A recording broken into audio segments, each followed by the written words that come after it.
ஏன் அல்லாஹ் அந்த ஏற்பாட்டை செய்யறான்? அவன் என்னை வணங்க வருகிற என்னுடைய அடியான், என்னை வணங்க வருகிற என்னுடைய அடியான் ஒரு பாவத்தோடு வந்து என்னை அவன் வணங்கிவிடக் கூடாது என்பதற்காக அவனை ஒது செய்ய வைத்து, அங்கேயே அவனுடைய சிறு சிறு பாவங்களை எல்லாம் அல்லாஹ் மன்னிக்கின்ற ஏற்பாட்டை செய்ய வைத்து, அவன் பள்ளியிலே முதலாக காலடி எடுத்து வைக்கும் போதே முன் செய்த பாவங்கள் எல்லாம் மன்னிக்கப்பட்ட ஒரு தூய்மையான ஒரு அடியானாக அவன் பள்ளிக்குள் பிரவேசிக்க வேண்டும் என்பதற்காக வேண்டி அல்லாஹ் செய்கிற ஒரு ஏற்பாட்டை பார்த்தீர்களா?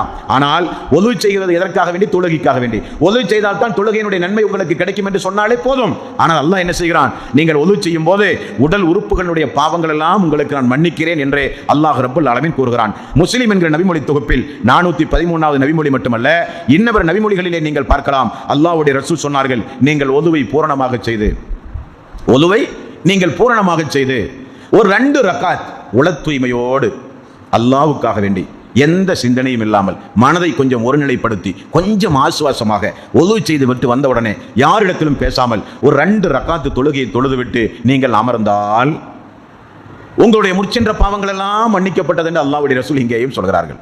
ஒது செய்யும் போதே எல்லா உறுப்புகளில் உள்ள பாவங்கள் மன்னிப்பு, பல் துளக்கும் போதே அல்லாஹ்வுடைய திருப்புறத்தை நாம் அடைகிறோம். பள்ளிக்குள் வந்து 2 ரக்காத்து அந்த ஒதுவனுடைய 2 ரக்காத்து நாம் தொழும்போது முற்சென்ற பாவங்கள் எல்லாம் மன்னிப்பு என்று அல்லாஹ்வுடைய ரசூல் சொன்னார்கள். முஸ்லிம் என்கிற நபிமொழி தொகுப்பில் 1512வது நபிமொழி கேட்டால் நீங்கள் ஆச்சரியப்படுவீர்கள். இந்த அல்லாஹ்வுடைய ரசூல் என்ன சொல்றாரு தெரியுமா? ஒரு மனிதர் அங்க தூய்மை, அதாவது ஒலுவை நான் சொன்ன முறைப்படி பூரணமாக அந்த ஒலுவை செய்ய வேண்டிய முறைப்படி கவனத்தோடு பேணுதலோடு அந்த ஒலுவை செய்து யார் ஒருவர் 2 ரக்காத்து தொழுகிறாரோ அவர் அன்று பிறந்த பாலகனை போல் மாறுகிறார்கள் என்று அல்லாஹ்வுடைய ரசூல் சொன்னார்கள். இது எதுக்கு சொன்ன வார்த்தை? ஹஜ்ஜுக்கு சொன்ன வார்த்தை.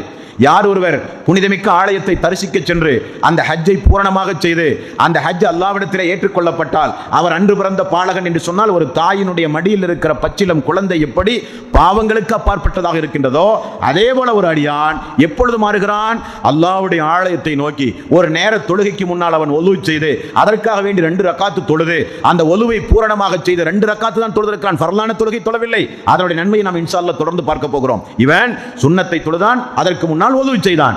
ஒது செய்து சுன்னத்தான தொழுகை நிறைவேற்றியதற்கு மட்டுமே அன்று பிறந்த பாலகனை போல அவன் மாறுகிறான் என்று நபிகள் நாயகம் ஸல்லல்லாஹு அலைஹி வஸல்லம் அவர்கள் கூறினார்கள். இது ஒரு வகையான நன்மை.